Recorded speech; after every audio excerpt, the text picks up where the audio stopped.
Welcome to the C.L.I.M.B.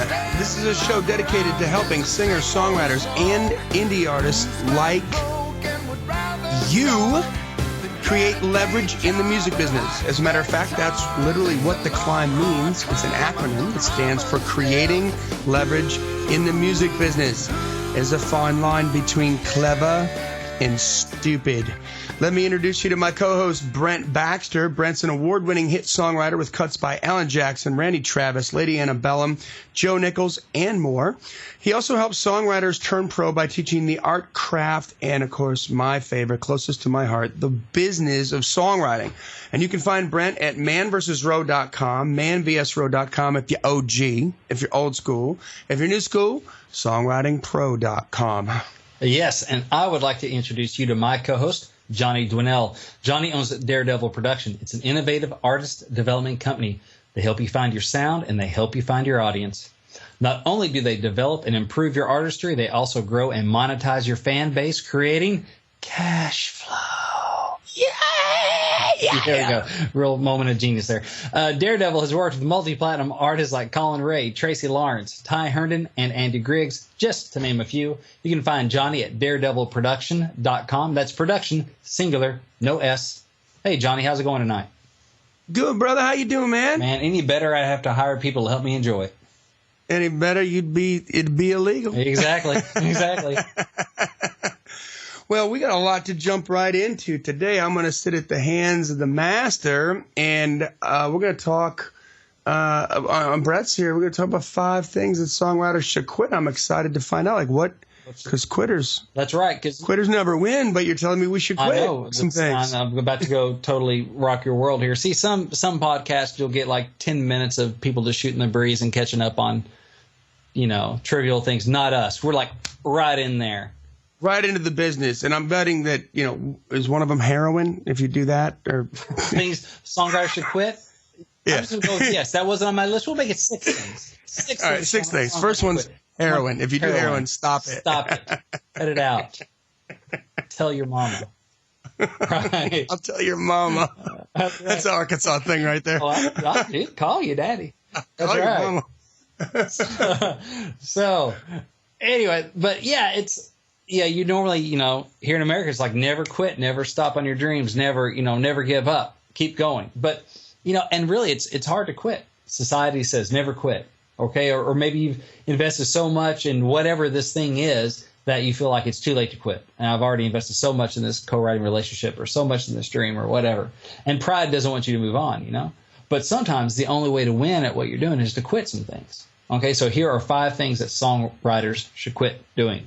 Ready for number 1? Number 1. Uno. Quit toxic relationships. All right. Yeah. Why'd you have to write about it? We're going, I know, I'm sorry. And by the way, I hate to say this is our last podcast, but coincidentally, number 1 is quit toxic relationships. No. So person and company excluded.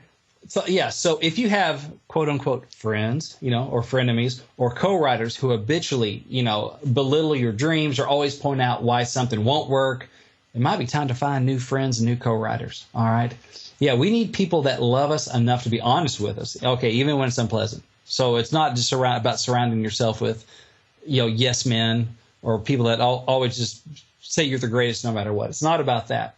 But some people are just plain energy vampires that will suck the life out of you and drag you down. Okay, yep. Figure out who's who and act accordingly. Find out the difference between people that love you enough to be honest with you because they want what's best for you and people that are just sucking the life out of you. You know what? There's 2 kinds of people on the planet. One are and this sounds like a little hippie-ish or whatever, but there are people that get their energy from the universe, from the earth, from the sun, from the moon, and they are abundant with energy and they happily share it with other people. And then there are people who get their energy from other people. and those are toxic people, in or outside of a writing relationship that you have to be very protective of your energy. But I wanted to point something out on this one right here. Mm-hmm.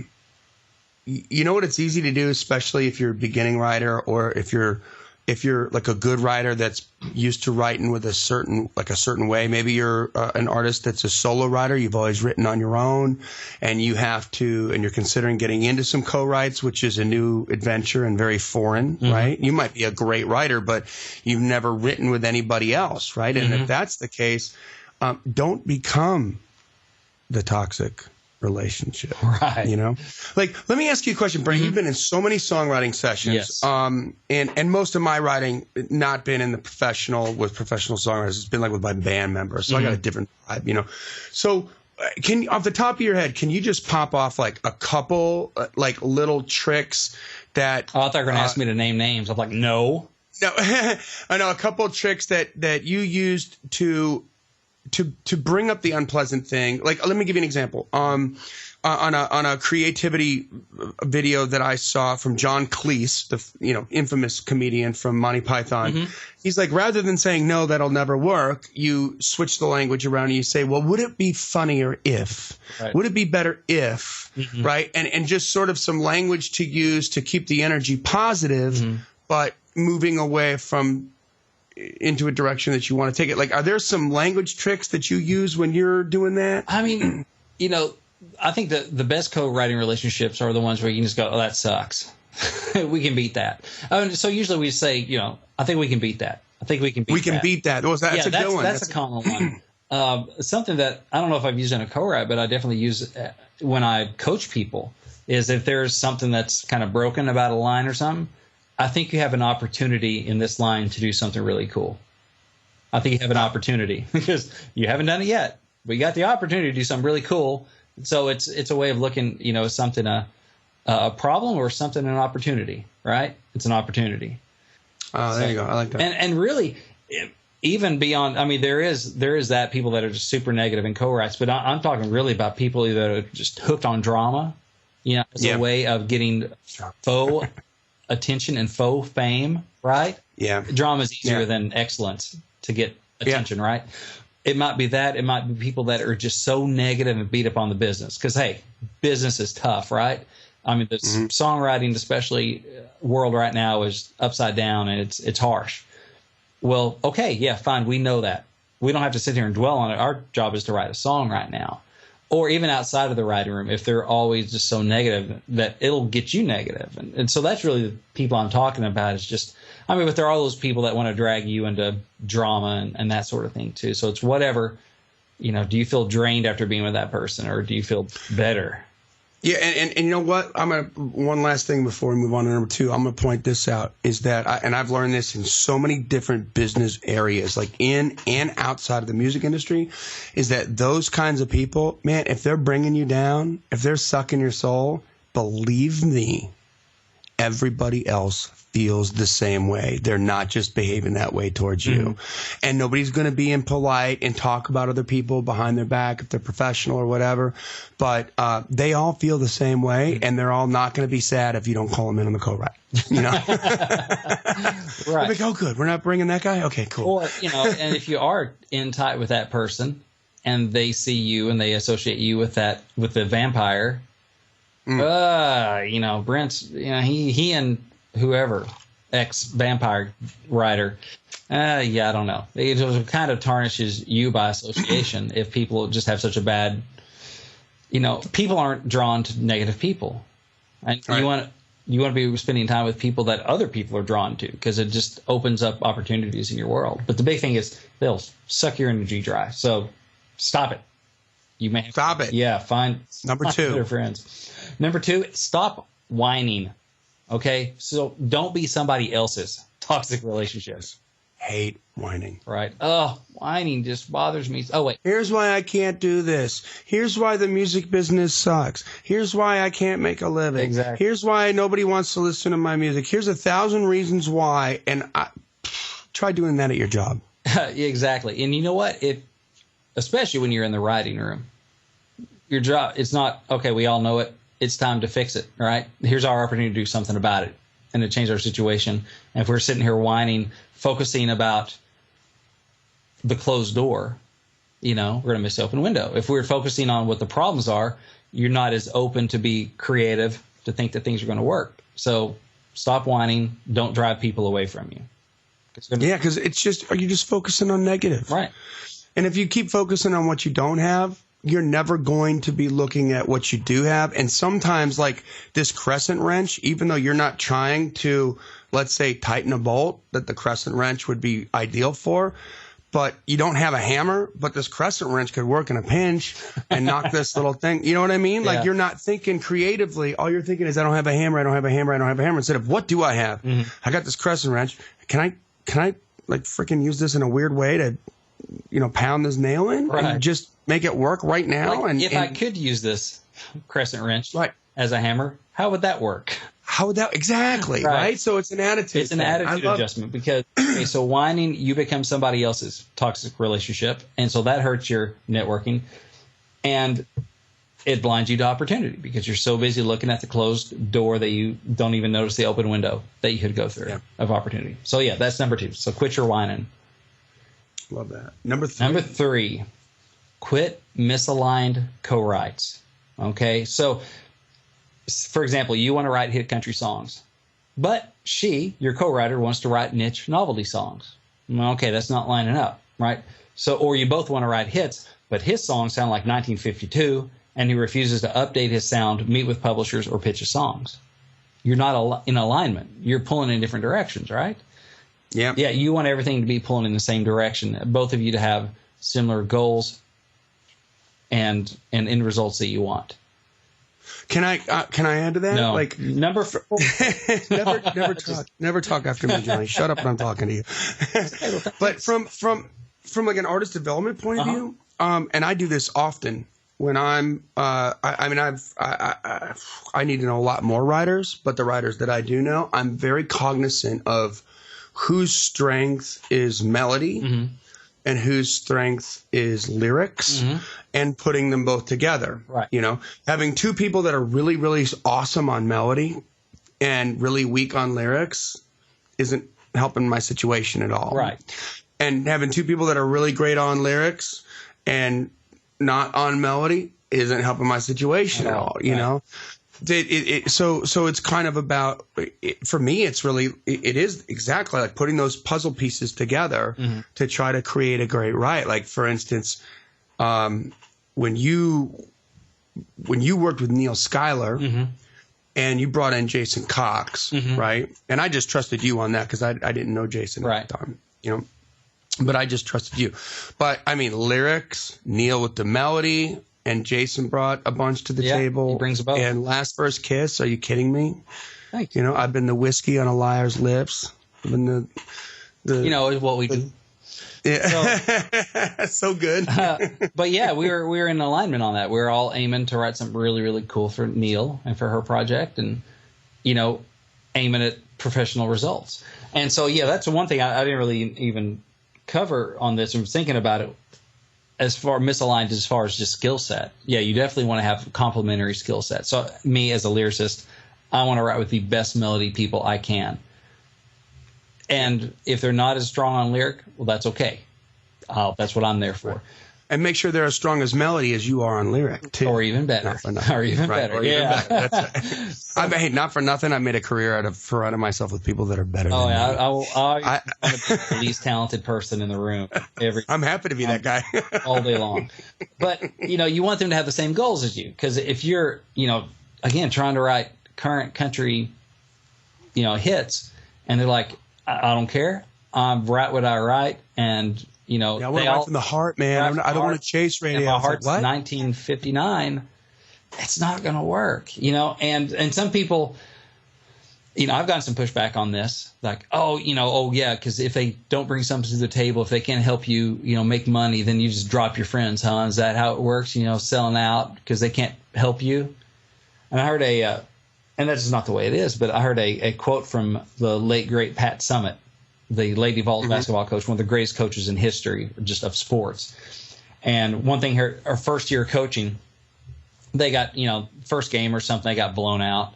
And it might have been even before she was at UT, but she called her dad, and she's like, well, we lost. He goes, well, I guess you know what you got to do. You got to get some horses because you can't ride donkeys at the Kentucky Derby. You got to get your team together. Donkeys don't win at the Kentucky Derby. So it's nothing personal. If you want to win the Kentucky Derby, you got to get some horses. That's right. So, so misaligned co-writes. But also, speaking of donkeys, leads into number 4. All right, lazy artist. Quit on the lazy artist, all right? Because an aspiring artist may have a great voice and be a good writer. But if they don't want it badly enough, if they aren't willing to sacrifice and do what needs to be done, it doesn't matter what their natural talent is really, because they're not going to make it. So if they don't take their career seriously, you can't take their career seriously either, okay? So, lazy artist. I've met them. You've met them. We've all met them. And it frustrates us. I mean, I have people I've known that are great singers and good people, love writing with them, gotten good songs, but then you're like, so what are you up to? I'm just, kind of waiting for somebody to make my dreams come true. Yeah. Oh, well, it ain't going to be me. I love those kind of people. You know that. I love hanging out with those kind I mean, it's easy to get intoxicated by the talent, isn't it? It is, man. You're sitting in the room getting a personal, concert for a couple hours while you're writing. You're like, oh my gosh, this person's so good and this song's so good and they sound so good. But, man, if you're hoping that they're going to have success and cut your songs and make both of y'all money and they're not working hard, it's not going to happen. Yeah, I mean, listen, this is probably, I'm going to bring in like another just sort of perspective on this, and that is oftentimes when artists are really, really freaking talented, they have had people bowing at their feet since they were 3 because they could sing, you know? They had a gift from God. And so mom and dad, of course, right, which is hard for a majority of the artist community to get past that. Well, my mom loves it. Yeah, but you suck. I mean, like, you know what I mean? Like, and even the non-artist community that want to be in the artist community that don't, art can be objective too. Like, you can just suck, Right. But then the ones that are really, truly gifted, it is not uncommon that they're just, because everything's just sort of happened for them, and they've just sort of garnered all this attention consistently and continue to do so. They miss that. Yeah. They don't have that spark. They don't have that I got to make this happen, that work ethic thing. Because it came easy. Right. It came easy for as long as they can remember. It came easy. But, it's also like if it's a writer saying, to draw a parallel, like, oh, great songwriter, but they don't ever get around to demoing or pitching because they moved to town to be a writer and they didn't move to town to do the other stuff. It's kind of the artist the same way. I came here to sing. I know how to sing. I don't know how to do the other stuff. Yeah. Go build a fan base, go book shows. I don't know how to do that. I know how to sing. That comes naturally. The other stuff doesn't. And that's one thing if they want to learn. If they're busting it and making mistakes and learning, that's cool. That's one thing.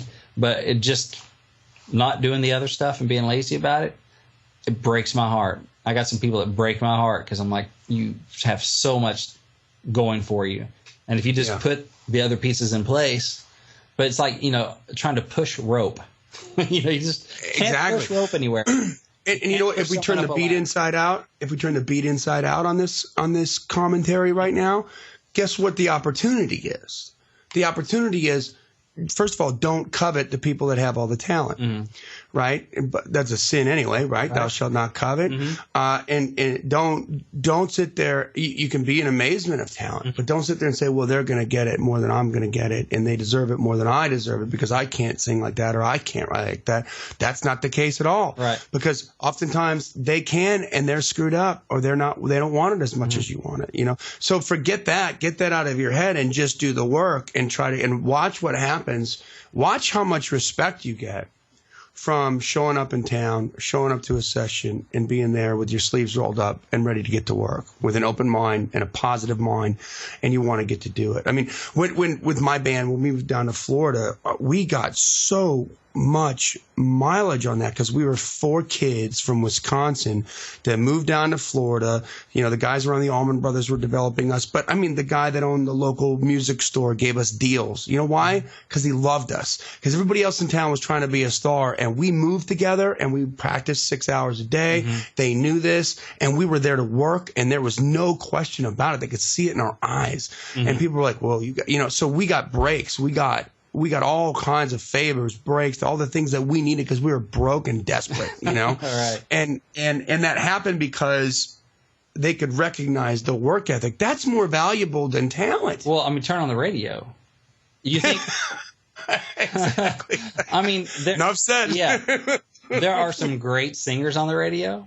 You know, Blake Shelton, heck of a singer. Carrie Underwood, heck of a singer. You know, there are people that are really, really good singers, but that's not all they are. And then there are people that are not great singers on the radio.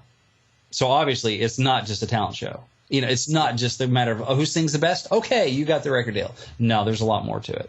You know, they busted their butts and they got in the right spot and set themselves up to have the best chance to succeed. So if you're writing with an artist hoping they're going to pull you across the finish line, but they ain't even running, it ain't going to happen. Yep. Sorry. Fair enough. Been there. It hurts. So, number 5, Cinco.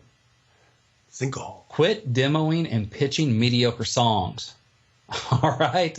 So, mediocre songs will not change your life. Okay. But they can take up your time and your money if you demo them and pitch them. All right. They'll waste your time. They'll waste your money. So, and then if you make a habit of pitching mediocre songs, people will see you and think of you as a mediocre songwriter because they hear mediocre songs. Yep. And that is sure not going to change your life for the better. So, not at all. Right. And it's hard to do that. You might have, you know, if you're blessed to get in the situation where you're getting pitch meetings, because I know it's a lot of work to get to that.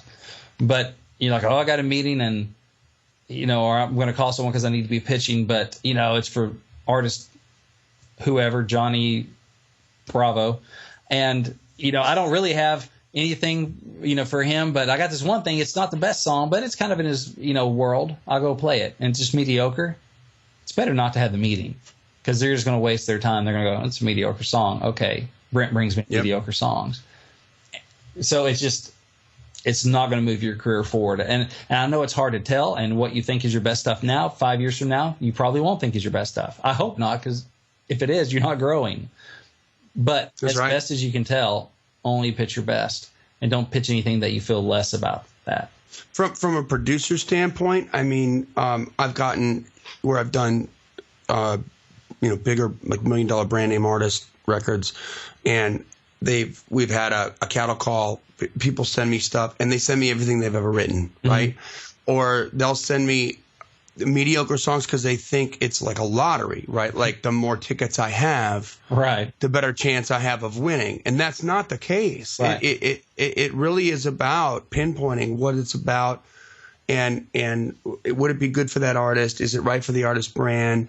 And is it good? And I think, you know, some of the biggest issues that I see with amateur writers who are trying to become professional is a couple of things. It's a form of laziness in a way, but they, you know, they're sort of like, I really like this songwriting. I've got this Jones. I've got a songwriter. I want to be a songwriter. And but what I'm going to do is I'm going to write 3 songs, and then I'm going to, you know, I'm just going to show these around, see if I get any love, and then I'm going to decide whether I'm going to be serious about my career or not. Like, that's the inner voice, right, that's going on inside their head.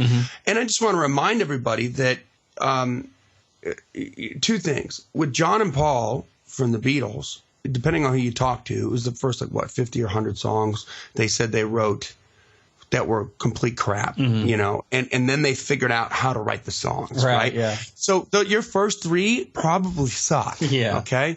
And the idea is, like, if you're not in it to write cathartically, like if you don't have to write to breathe, like my good friend Brent Baxter here, like if you can't live on this earth without writing a song, then you shouldn't be a songwriter, you know? Yeah. And you need to approach it like that. Like, you just need to outwork everybody else and you're going to get it. And that's going to, like, the more songs you write, the more perspective you're going to get as to what an A song is and what a B song is and what a C song is. Right. And then the third thing that I'll just tell you, the last thing I'll tell you, and we've said this before on the podcast, but the Billy Joel thing is just such a great way to put it into, you don't have to love it any less. Right. You know, like he said, some of my songs grow up to be doctors and lawyers, and some of my songs grow up to be completely delinquents, but they're all my children, and I love them equally. Right. So love them equally, but don't take your delinquents to a surgery, because they're not going to work for you. Love them for what they are. They're a stepping stone to the next great song, but recognize them for what they are. They're not what you should be spending money on. They're not what you should be hedging your reputation on, right? And ultimately, the advantage of quitting is that it makes room for something better in your life, right? So negative relationships can be, you get rid of those, you make room for positive relationships. Yeah. All right. People that inspire you. Okay. So misaligned co-writes can be replaced with properly aligned co-writes. The time that you were spending with people that you were pulling in different directions, you can now spend that time looking for, finding, and writing with people that have the same goals as you, right? Lazy artists can be replaced with serious artists. All right. The time and money you spend on mediocre songs can be spent finding, writing, and demoing better songs. So It's not just, in a way it's addition by subtraction, but you're making room for something better. Yep. You win by quitting. That's right. So that's what I got. There you go. Now, that's not all you got. Oh, well, I do have something else. You got some other stuff coming, right? You got a little something for us folk down I here? I got this free book, this electronic book. It's called. Sorry, my Arkansas came out for a second. I got a free book. It's called Think Like a Pro Songwriter, and it's a free download. You can get it at giftfrombrent, BRENT.com, giftfrombrent.com. It basically just gives you insight in some of the mindsets of pro songwriters, and it talks about how to get the attention of a music publisher, how people know who's looking for songs, several things like that. So it's just a lot of free information, free download. Just pop in your email address so we know where to send it. We send it right out to you. So giftfrombrent.com. There you go. And download the book and do the unthinkable. After you download it, read it. Read it. It's an easy read. I'll tell you right now. I read it. It's an easy read, and it's full of information. And you know what? If you really want to do this, man, the more stuff you read, the more inspired you get, the more the more the right questions you start asking, the more the right answers you get, and the more you get focused and honed in on the goal there. That's right. There you go. Yep. So that brings us to the end of another episode of The Climb. Yes. Yep. All right. So we want to tell you just to keep on climbing. And we'll see you at the top.